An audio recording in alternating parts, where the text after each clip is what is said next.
Hi, ഞാൻ നിങ്ങളുടെ Bhagyalakshmi ആർക്കൂർ from Adoor. ഞാൻ ഓഫീസിലാണ് രാവിലെ. ചില എന്താ പറയുക, ആത്മഹത്യകളൊക്കെ കാണുമ്പോൾ എൻ്റെ സ്വഭാവം വെച്ച് എന്തെങ്കിലുമൊക്കെ പറയണ്ടേ, അതിനുവേണ്ടിയാണ് ഞാൻ വന്നത്. എന്തിനാണ് ഈ ആത്മഹത്യ ചെയ്യുന്നത്? ആർക്ക് ഗുണത്തിനാണ്? ആരെ കാണിക്കാനാണ്? ആരെ തോൽപ്പിക്കാനാണ്?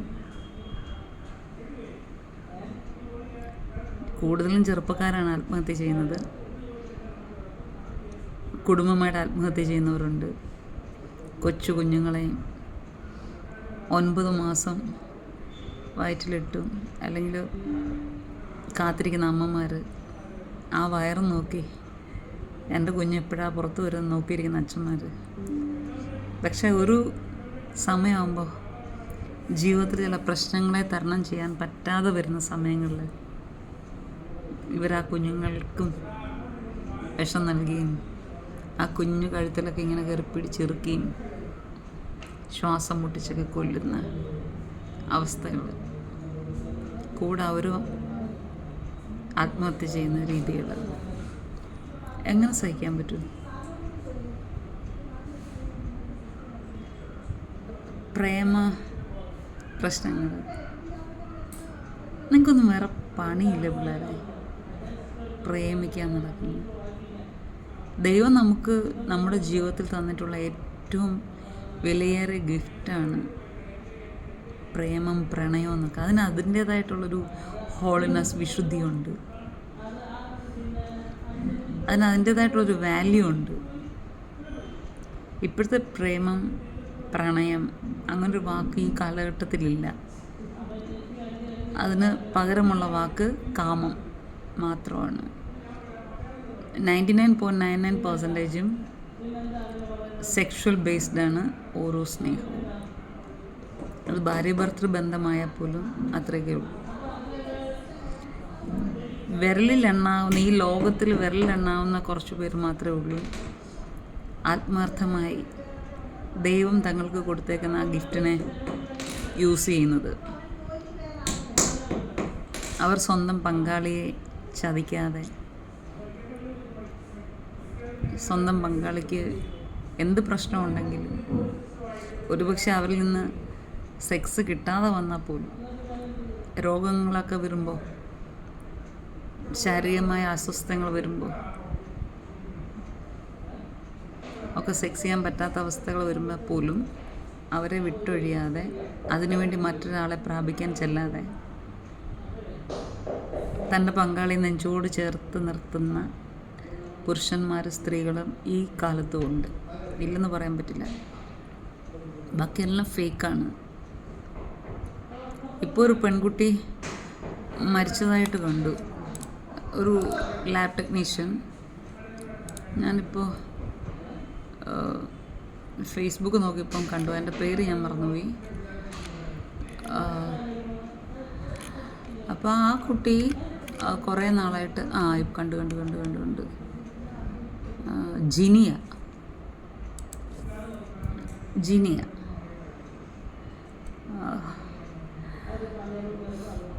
എനിക്ക് ആ കൊച്ചിനോട് ഒരു സ്നേഹവും തോന്നുന്നില്ല. എനിക്കങ്ങ് ദേഷ്യമോ വൈരാഗ്യമോ എന്തൊക്കെയോ എനിക്ക് തോന്നുന്നത്. അതെൻ്റെ മനസ്സിലെ സ്നേഹം കൂടുതൽ കൊണ്ടായിരിക്കാം. ചില അണ്ടർ സ്റ്റേറ്റ്മെൻറ്റുകളുണ്ടല്ലോ. ഈ കൊച്ചൊക്കെ എന്തിനാ ഇങ്ങനെ ആത്മഹത്യ ചെയ്യാൻ പോകുന്നത്? വല്ലവനും വേണ്ടി. മറ്റൊരാളെ ഫോൺ ചെയ്യാൻ പറ്റത്തില്ല, മറ്റൊരാളോട് സംസാരിക്കാൻ പറ്റത്തില്ല. അവൾ ജോലി ചെയ്ത സ്ഥാപനത്തിൽ വന്ന് അവൻ അവളെ മർദ്ദിച്ചിട്ടുണ്ട്. പിന്നെന്തിനാ ഈ പറഞ്ഞു കഴിഞ്ഞാൽ ഈ പരനാറികളുടെ കൂടെ പോകേണ്ട ആവശ്യം എന്താ? ഇത്രയ്ക്കും കഴപ്പെന്താ? പിന്നെ ഒരു കാര്യമുണ്ട്, എന്നെപ്പോലുള്ള ആൾക്കാർക്ക് സ്നേഹിച്ചു കഴിഞ്ഞാൽ വിട്ടുപോകാൻ ഭയങ്കര ബുദ്ധിമുട്ടാണ്. ചിലപ്പോൾ ആ ഒരു എൻ്റെ ജനസിലുള്ള കൊച്ചായിരിക്കും, എന്ത് കിട്ടിയാലും അടിച്ചാലും ഇടിച്ചാലും തൊഴിച്ചാലും അപമാനിച്ചാലും വീണ്ടും കെട്ടി ഞാൻ കിടക്കും. കാരണം മാനസികമായിട്ട് ആ വ്യക്തിയെ വിട്ടുപോകാൻ ഞാൻ അങ്ങനൊരു ടൈപ്പാണ്. ഭയങ്കര ബുദ്ധിമുട്ടാണ്. ചില ആൾക്കാരാണെങ്കിൽ കുരങ്ങ് ഒരു കമ്പിയിൽ നിന്ന് മറ്റേ കമ്പി ചാടി നടക്കുന്നതിൻ്റെ തൊട്ട് അതിനേക്കാൾ സ്പീഡിലാണ് ഒരാളിൽ നിന്ന് മറ്റൊരാളിലേക്ക് പൊയ്ക്കൊണ്ടിരിക്കുന്നത്. അത് പ്രായമുള്ളവരും അതെ, വിവാഹിതരും അതെ. പിന്നെ ചെറുപ്പക്കാരുടെ കാര്യം പറയാനുണ്ടോ? LKG പഠിക്കുന്ന പിള്ളേർ തന്നെ അങ്ങോട്ട് ഐ ലവ് യു ഡിയർ ഡാ എന്നൊക്കെയാണ് പറയുന്നത്. പിന്നെ അതിൽ കൂടുതൽ എന്താ, കൊച്ചു പിള്ളേർക്ക് ഒരു സെക്സ് ആണെന്ന് കറക്റ്റായിട്ട് അറിയാം. കാരണം അവർ മൊബൈൽ കാണുന്നുണ്ട്, ഫിലിമൊക്കെ കാണുന്നു, TV കാണുന്നുണ്ട്.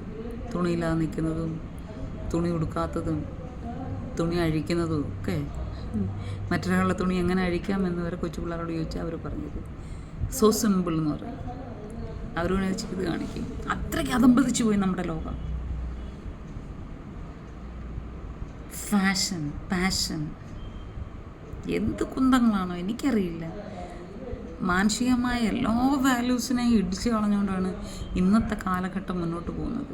ദൈവത്തെ ഭയമില്ല. ആത്മീയം പോലും ഷോ ഓഫാണ്.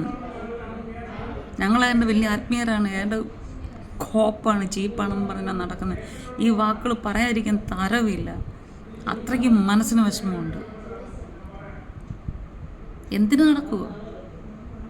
തന്തമാരായാലും തള്ളമാരായാലും സഹോദരങ്ങളായാലും ഗ്രാൻഡ് പാരൻസ് ആയാലും എല്ലാം കണക്കാണ്. പിന്നെ നീയൊക്കെ ആരെയായി കുറ്റം പറയാൻ നിൽക്കുന്നത്? കുറേ പരനാറി ചെറ്റകളുണ്ട് സോഷ്യൽ മീഡിയ വന്ന് ആൾക്കാരെ കുറ്റം പറയാൻ, അവരുടെ ജീവിതത്തായിട്ട് വേട്ടയാടാൻ നടക്കുന്ന ചില ചെറ്റകൾ. രേണുസുതിയെ പോലുള്ളവർ. അവർ നിങ്ങൾക്കെന്തോ ചെയ്ത്? കൂതറ, ശവം, അവളങ്ങ് ചത്താ മതി. നിൻ്റെയൊക്കെ വീട്ടിൽ അവൾ വന്ന് എന്തെങ്കിലും ചെയ്യുന്നുണ്ടോ?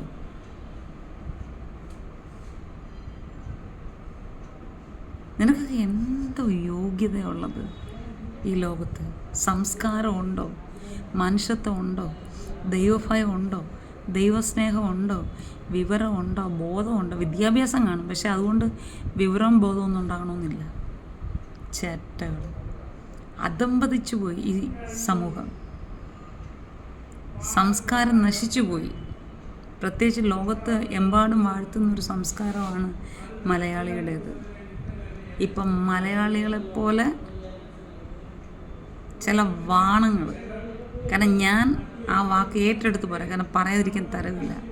നിങ്ങൾക്കറിയാം, ഞാൻ ഇങ്ങനെ യൂസ് ചെയ്യുന്ന ഒരാളല്ല. പ്രായമുള്ളവരെ പോലും വാണം, അത് ഇത് എന്നൊക്കെ പറഞ്ഞ് സെക്ച്വലായിട്ട് ഒരു വൃത്തിയായിട്ട തരംതാണ രീതിയിലാണ് ഓരോ പരനാറികൾ, ചെറ്റകൾ മറ്റുള്ളവർ കമൻസ് ഇടുന്നത്. നിൻ്റെയൊക്കെ ഓരോ കമൻറ്റിൽ കാണുമ്പോൾ അറിയാം നിൻ്റെയൊക്കെ സംസ്കാരം, കൾച്ചർ എത്രയാണെന്നുള്ളത്. ഇങ്ങനെ കുറേ ആൾക്കാർ ഇരുന്നിട്ടാണ് ഫേസ്ബുക്കിൽ കൂടെ അങ്ങ് അല്ലാതെയും പ്രണയിക്കാനും പ്രേമിക്കാനും കളിക്കാനും നടക്കുന്നത്. ഈ പിള്ളേർക്കൊക്കെ തലയ്ക്കെന്തോ ഓളമുണ്ടോ? ആണായാലും പെണ്ണായാലും നല്ലതുകൊണ്ട് ചീത്തയുണ്ട്. നമ്മൾ ആദ്യം പഠിക്കേണ്ടുന്നത് ദൈവത്തെ സ്നേഹിക്കുക, ഭയക്കുക, ദൈവഹിതപ്രകാരം ജീവിക്കുക. ദൈവം നമുക്ക് തന്നിരിക്കുന്നൊരു കോമൺ സെൻസ് യൂസ് ചെയ്യാൻ പഠിക്കുക. നമ്മുടെ അടുത്ത് എനിക്ക് ഒത്തിരി തെറ്റ് പറ്റിയിട്ടുണ്ട്. അതുകൊണ്ടാണ് തെറ്റിൽ നിന്ന് ഞാൻ പഠിച്ച പാഠങ്ങൾ കൂടെയാണ് ഞാൻ നിങ്ങളോട് പറയുന്നത്. മറ്റുള്ളവരെ മനസ്സിലാക്കാൻ ആദ്യം പഠിക്കുക. മറ്റുള്ളവരിൽ നിന്ന് നമുക്ക് തെറ്റുകൾ സംഭവിച്ചാൽ, അല്ലെങ്കിൽ നമുക്ക് പീഡനങ്ങൾ സംഭവിച്ചാൽ അവരിൽ നിന്ന് ഒഴിഞ്ഞു മാറാൻ പഠിക്കുക. പിന്നെ നിങ്ങൾക്ക് സ്നേഹിച്ചേ പറ്റുള്ളെങ്കിൽ നിങ്ങളിതൊക്കെ അങ്ങ് സഹിക്കുക, പുറത്ത് പറയരുത്. പ്രശ്നത്തിനും പോകരുത്, കേസിനും പോകരുത്, ചാകാനും പോകരുത്. അനുഭവിക്കാനുള്ള ഇതൊക്കെ ഓവർകം ചെയ്യാനുള്ള മനക്കെട്ടി ഉണ്ടായിരിക്കുക. എങ്കിൽ ശുഭം. കിട്ടുന്ന അടിയും വഴക്കൊക്കെ മേടിച്ചുകൊണ്ട് സ്നേഹിച്ചങ്ങ് ജീവിച്ചു. അല്ലാത്തവർ ഇതൊക്കെ അപ്പോഴേ വിട്ടേച്ച് പോവുക. സ്വന്തം ജീവൻ എടുത്തു കളയാൻ നമുക്ക് ആർക്കും അനുവാദമില്ല, അധികാരമില്ല.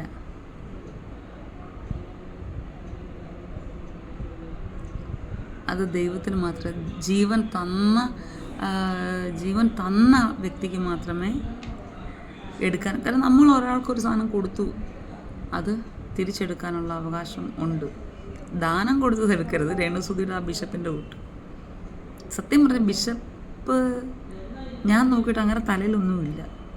മറ്റുള്ളവർ പറയുന്ന ബ്രെയിൻ വാഷ് ചെയ്യുന്ന അതിനനുസരിച്ച് അയാൾ മാറുകയാണ്. ഒരിക്കലും ഒരു ബിഷപ്പ് പ്രത്യേകിച്ച് അവരൊക്കെ ആണെങ്കിൽ എല്ലാവരും സൈക്കോളജിയിലെല്ലാം പഠിക്കുന്ന ഒരു വ്യക്തികളാണ്.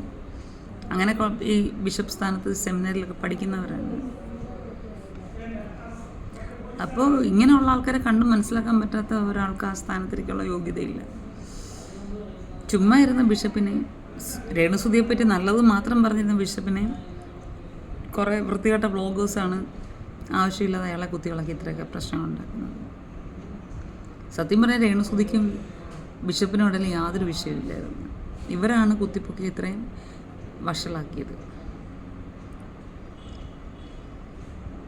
രേണുസുതി അതിനകത്ത് ചോദിച്ച കാര്യങ്ങൾക്കൊന്നും, ഇതിനിടയ്ക്ക് ഞാൻ പറഞ്ഞതേ ഉള്ളൂ, എന്ന് വസ്തു വിറ്റ വീട് തലയിൽ വെച്ച് നടക്കുന്നു, അതിനകത്ത് ഒരു തെറ്റുമില്ല. പക്ഷെ ബിഷപ്പ് ചെയ്യുന്ന തെറ്റാണ്. രേണുസുതിയുടെ ബോധവും ബിഷപ്പിൻ്റെ ബോധവും കൂടെ തമ്മിൽ ഒത്തിരി വ്യത്യാസമുണ്ട്.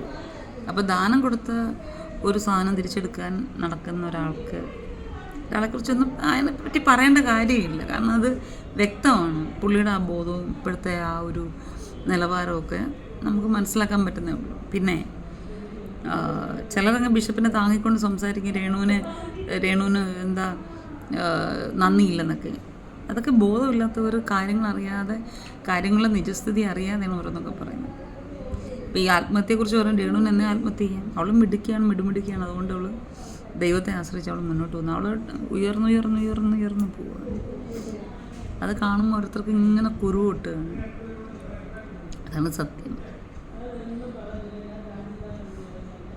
എനിക്ക് തന്നെ ചില സമയത്ത് അവളോട് അസൂയയും കുശുമെന്ന് തോന്നിയിട്ടുണ്ട്. കാരണം അവളുടെ ഡ്രസ്സിങ്ങും കാര്യങ്ങളൊക്കെ കണ്ടിട്ട്, വേറൊന്നുമല്ല, അവളുടെ മിടുക്ക്. അപ്പോഴേ എനിക്കും തോന്നും, എനിക്കും ഒത്തിരി പ്രശ്നങ്ങളുള്ളതാണ്, ഒരുപാട് പ്രശ്നങ്ങൾ ഫേസ് ചെയ്ത് വന്നതാണ്, ഇപ്പോഴും ഫേസ് ചെയ്യുന്നുണ്ട്. അപ്പോൾ അവളെനിക്കൊരു ഉള്ളിലൊരു കറേജ് തരുന്നുണ്ട്, നമുക്കും ജീവിക്കാം. രേണുവിനേക്കാളും വിൽ പവറുള്ളൊരു വ്യക്തിയാണ് ഞാൻ.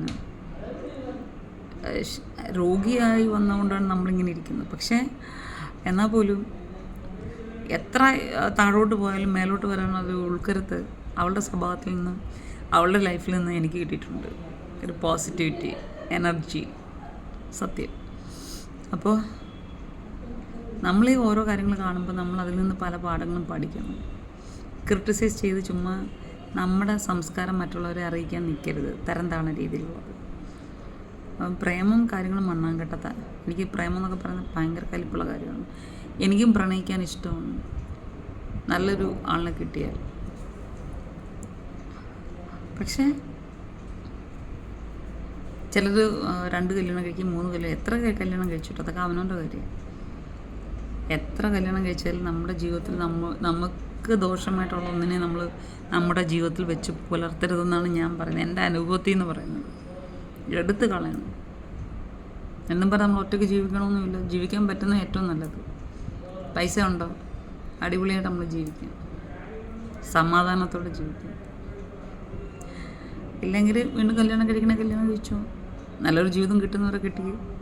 എനിക്കതിനൊരു വിഷയമുള്ള കാര്യമില്ല. ഞാനതൊക്കെ സപ്പോർട്ട് ചെയ്യുന്നൊരു വ്യക്തിയാണ്. കാരണം നമുക്ക് ഈ ലോകത്തൊരു ജീവിതം മാത്രമേ ഉള്ളൂ. മറ്റുള്ളവരുടെ അസൂയക്കും കുശുമ്പിനും ക്രിട്ടിസൈസിനും മുമ്പിൽ തോറ്റ് തുന്നം പാടി ആത്മഹത്യ ചെയ്യാനും നമ്മുടെ ജീവിതം നശിപ്പിക്കാനും ഉള്ളതല്ല. ദൈവം തന്ന ജീവിതം നല്ലപോലെ മുന്നോട്ട് കൊണ്ടുപോകണം. പ്രേമത്തിൻ്റെ പുറകെ പോകരുത്. പോയാൽ തന്നെ അത് തെറ്റാണെന്ന് കണ്ടു കഴിഞ്ഞാൽ, നമുക്ക് ദോഷമാണെന്ന് കണ്ടു കഴിഞ്ഞാൽ അപ്പോഴേ വിട്ടേക്കണം. വേണ്ടേ ജിനി ഇപ്പം എന്നെ നോക്കിയിരിക്കുകയാണ്. എൻ്റെ ഡെസ്ക്ടോപ്പിൽ ഇങ്ങനെ ഞാനിപ്പോൾ ഓപ്പൺ ചെയ്ത് വെച്ചിരിക്കുകയാണ്. എനിക്ക് നല്ല രീതിയിൽ ജീവിക്കണം അമ്മേ. 7-ാം തീയതി രാവിലെ ചുണ്ടിലൊരു പുഞ്ചിരിയുമായി ജോലിക്ക് ഇറങ്ങുമ്പോൾ ജിനി തൻ്റെ അമ്മയോട് പറഞ്ഞ അവസാന വാചകമായിരുന്നു ഇത്. ആ വാക്കുകളിൽ നിറയെ സ്വപ്നങ്ങളായിരുന്നു. എന്നാൽ മണിക്കൂറുകൾക്കപ്പുറം അങ്കമാലിയിലെ ആ വീട്ടിൽ നിന്നും കേട്ടത് ഹൃദയം തകർക്കുന്ന നിലവിളിയായിരുന്നു. ഭ്രാന്തമായ സംശയത്തിൻ്റെ നിഴലുകൾ. അങ്കമാലിയിലെ ലാബ് ടെക്നീഷ്യനായിരുന്ന ജിനിയയുടെ ജീവിതം ഒരു തടവറയ്ക്ക് സമാനമായിരുന്നു. ചാലക്കുടി സ്വദേശിയായ ആൺ സുഹൃത്തിൻ്റെ സ്നേഹം പതിയെ ഭ്രാന്തമായ സംശയമായി മാറി. മറ്റൊരാളോട് സംസാരിച്ചാൽ, ഒരു ഫോൺ കോൾ അറ്റൻഡ് ചെയ്യാൻ വൈകിയാൽ പിന്നെ വിസ്താരമായി പീഡനമായി. കൂട്ടുകാരിക്ക് അവൾ അയച്ച ആ ശബ്ദ സന്ദേശം ഇന്നും കേൾക്കുന്നവരെ കണ്ണു നനയ്ക്കും. ഈവൻ കോൾ മിസ്സായാൽ പ്രശ്നമാണ്. എനിക്ക് മടുത്തിടി. ഉറങ്ങുമ്പോൾ പോലും എൻ്റെ പിന്നിൽ ആരോ നിൽക്കുന്ന പോലെ തോന്നുന്നു. സ്നേഹത്തിന് മുഖംമൂടി അണിഞ്ഞ ക്രൂരത മാനസികമായി തളർത്തുന്നതിനൊപ്പം ശാരീരികമായി അവൻ അവളെ കീഴ്പ്പെടുത്തിയിരുന്നു. അവൾ ജോലി ചെയ്യുന്ന ലാബിൽ കയറി ചെന്ന് പോലും അവൻ അവളെ മർദ്ദിച്ചു. പക്ഷേ ഈ വേദനകളെല്ലാം 21-കാരി ഉള്ളിലൊതുക്കി. സ്നേഹിക്കുന്ന ആൾ തന്നെ വേട്ടക്കാരനായി മാറുന്ന നിസ്സഹായത ജിനിയയെ തളർത്തിക്കളഞ്ഞു. പൊലിഞ്ഞുപോയ ആ പ്രത്യാശ ഒടുവിൽ ആ തടവറയിൽ നിന്ന് മോചനം നേടാൻ അവൾ തിരഞ്ഞെടുത്തത് മരണമായിരുന്നു. ജിനിയയുടെ മരണവാർത്ത അറിഞ്ഞ നാട് അക്ഷരാർത്ഥത്തിൽ ഞെട്ടിപ്പോയി. അത് പിന്നെ പോട്ട് കഥ നോവലിൻ്റെ അവസാനമാണ്. നാട് പലവട്ടം ഞെട്ടും പൊട്ടുകയും ചെയ്യും. ഈ സമൂഹം എന്ന് പറഞ്ഞ വൃത്തികെട്ട കുറേ ചിട്ടകളുണ്ട്. ഇതൊരു നോവൽ വായിച്ചതിനോട്ട് ഞാൻ വായിച്ചു. എന്തിനായിരുന്നു ഇത്? ആ വൃത്തികെട്ടതിന് വേണ്ടി അവളുടെ ആർക്ക് പോയി? അവളുടെ അച്ഛനോ അമ്മയ്ക്കോ അവനോ ഒന്നും അല്ല ഇത് നഷ്ടപ്പെട്ടത്. അവൾക്ക് തന്നെ അവളുടെ ജീവൻ നഷ്ടപ്പെട്ടത്. നമ്മളൊരു കാര്യം മനസ്സിലാക്കണം, നമ്മളെല്ലാം ആത്മാക്കളാണ്. നമുക്ക് അച്ഛനും അമ്മയൊക്കെ ഉണ്ട്. അത് നമ്മുടെ ഈ ലോകത്തിലേക്ക് ആത്മാവിന് കടന്നു വരാൻ ശരീരങ്ങൾ വേണം. അങ്ങനെ സംഭവിക്കുന്നതാണ്. സത്യത്തിൽ ഈ അച്ഛനും അമ്മയായാലും മക്കളായാലും സഹോദരങ്ങളായാലും ആരുമായാലും ഇവർ യഥാർത്ഥത്തിൽ തമ്മിൽ ബന്ധമില്ലാത്തവരാണ്, ആത്മാക്കളാണ്. മാനസികമായിട്ട് ശാരീരികപരമായിട്ട് നമ്മൾ ബ്ലഡ് റിലേഷൻ എന്ന് പറയും, അത് ഓക്കെ. പക്ഷേ ഉള്ളിലിരിക്കുന്ന സാധനങ്ങൾ യഥാർത്ഥമായിട്ടുള്ള നമ്മൾ ഓരോരുത്തരും ആത്മാക്കളെ നമ്മൾ ഓരോരുത്തരും തമ്മിൽ യാതൊരു ബന്ധമില്ല. അതുപോലെ മരിച്ചു കഴിഞ്ഞാൽ ഈ ആത്മാക്കൾ നമ്മുടെ ശത്രുക്കളാണെന്നാണ് പറയുന്നത്. കാരണം അവരടുത്ത മിഷനിലേക്ക് പോവുകയാണ് എന്നാണ് പറയുന്നത്. അപ്പോൾ നമുക്ക് സത്യം പറഞ്ഞാൽ അച്ഛനായാലും അമ്മയായാലും ആർക്കായാലും ഭാര്യയ്ക്ക് ഭർത്താവിന് ഭാര്യയെയോ മക്കളെയോ ആരെയും ഇങ്ങനെ ചവിട്ടിക്കൂട്ടാനുള്ള അധികാരമൊന്നും സത്യത്തിൽ ഇല്ല. പിന്നെ നമ്മുടെ ഒരു സോഷ്യൽ ലൈഫിൽ ഒരു ഹാർമണി വേണം. അതിനു വേണ്ടി ഒരു താളാത്മകമായിട്ട് നല്ല റിതമിക്കായിട്ടുള്ളൊരു ലൈഫ് വേണം. അതിനു വേണ്ടിയാണ് നമ്മൾ അച്ഛനമ്മയെ റെസ്പെക്റ്റ് ചെയ്യുകയൊക്കെ ചെയ്യുന്നത്. അല്ലാതെ ആത്മാക്കൾ തമ്മിൽ യാതൊരു ബന്ധവുമില്ല. ചിലപ്പോൾ അച്ഛനേക്കാളും ഒരുപാട് വയസ്സിന് മൂത്തമായിരിക്കും മക്കൾ. ആ മക്കളുടെ രൂപത്തിൽ വന്നിരിക്കുന്ന ആത്മാക്കൾ ഒന്നും പറയാൻ പറ്റത്തില്ല. ഇങ്ങനെയൊക്കെ കുറേ കാര്യങ്ങളൊക്കെ ഇപ്പോൾ നടക്കുന്നുണ്ട്. സത്യം ഏതാണെന്ന് ദൈവത്തിന് മാത്രം അറിയാം. അപ്പോൾ കൊച്ചു കുഞ്ഞുങ്ങൾ മരിക്കുന്നു. ചിലപ്പോൾ ആ കുഞ്ഞിനകത്തുള്ള ആത്മാവിന് ഒരുപാട് ഈ അച്ഛൻ്റെ അമ്മയേക്കാളും ഒത്തിരി പ്രായമുള്ള ആത്മാക്കളായിരിക്കും. അപ്പോൾ ഇങ്ങനെയൊക്കെയാണ് ഉള്ളത്. പിന്നെ കർമ്മയുണ്ട്. ഓരോരുത്തരുടെ കർമ്മ സൈക്കിള് തീർക്കാൻ വേണ്ടി ജനിക്കുന്നവരുണ്ട്. അത് പൂർത്തിയാകുമ്പോൾ അവർ ലോകത്തു നിന്ന് മാറിപ്പോകുന്നവരുണ്ട്.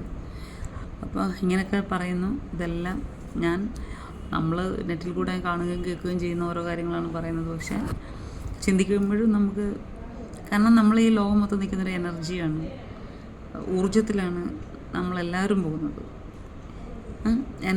എനർജറ്റിക്കലി നമ്മൾ കണക്റ്റഡാണ്, അല്ലെങ്കിൽ എന്നാണ് എനിക്ക് മനസ്സിലായിട്ടുള്ളത്.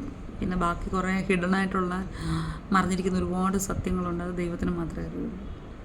മനുഷ്യന് എത്രത്തോളം പോകാൻ പറ്റും. അപ്പോൾ ആർക്കും താഴെയല്ല മേളിലല്ല. ഓരോരുത്തരും ഇൻഡിവിജ്വലാണ്, വ്യക്തികളാണ്. ഓരോ ആത്മാക്കളും അവരുടേതായിട്ടുള്ള ഡ്യൂട്ടീസ് ഉണ്ട് ദൈവം കൊടുത്തിട്ടുള്ളത്. നാച്ചുറലായിട്ട് പ്രകൃതിയായിട്ട് കൊടുത്തിട്ടുള്ള കാര്യങ്ങളുണ്ട്. അപ്പം അതൊക്കെ ചെയ്ത് തീർക്കണം. ഈ പറയുന്ന ജിനിയുടെ ഒക്കെ ഡ്യൂട്ടി തീർന്നു കാണും. എന്തായാലും ആത്മഹത്യ നമ്മുടെ ചിന്തകളിലുള്ള രീതിയിൽ, ആത്മീയമായ രീതിയിലും സോഷ്യലായിട്ടുള്ള ആ ഒരു രീതിയിലൊക്കെ നമ്മൾ പറയുകയാണെങ്കിൽ ഒരിക്കലും ആത്മഹത്യ ചെയ്യാൻ പാടില്ല. ദൈവം തന്ന ജീവൻ ദൈവത്തിന് മാത്രമേ എടുക്കാൻ പറ്റുള്ളൂ. അങ്ങനെയാണെങ്കിൽ ഞാനൊക്കെ എത്ര വട്ടം ആത്മഹത്യ ചെയ്യണം ഈ ഇടയ്ക്ക് പോലും. അതുകൊണ്ട് ധൈര്യമായിട്ട് ജീവിക്കുക. പ്രണയത്തിൻ്റെയും പ്രേമത്തിൻ്റെ ഒന്നും പുറകെ പോയാൽ തന്നെ നമുക്ക് ദോഷമാണെന്ന് കണ്ട് അപ്പോഴേ നിർത്തിക്കോണം. കാരണം നമ്മുടെ ലൈഫെന്ന് പറഞ്ഞ ജീവിതം ഇത്രയും വർഷങ്ങളുണ്ട്. 19 വർഷം നമ്മൾ ജീവിച്ചിരിക്കുന്നത്. എത്ര വർഷങ്ങളാണേലും ഈ വർഷങ്ങൾ മൊത്തം നമുക്ക് പ്രശ്നങ്ങൾ കൂടി കടന്നു പോകാൻ പറ്റില്ല. അതിൻ്റെ ആവശ്യമില്ല. എൻ്റെയൊക്കെ ലൈഫെന്ന് പറഞ്ഞാൽ ഒരു പ്രത്യേക ടൈപ്പാണ്. എന്നും പ്രശ്നങ്ങളാണ്. അതിപ്പം എക്സ്പീരിയൻസ് ആയിപ്പോയി. പക്ഷെ എല്ലാവർക്കും അത് പറ്റില്ല. അപ്പോൾ അതുകൊണ്ട് നമ്മൾ പ്രത്യേകിച്ച് നമ്മൾ ചിന്തിക്കേണ്ട കാര്യമാണ്. നമ്മൾ ഒരിക്കലും നമ്മുടെ വിചാരത്തിനും വികാരങ്ങൾക്കും അടിമപ്പെടരുത്.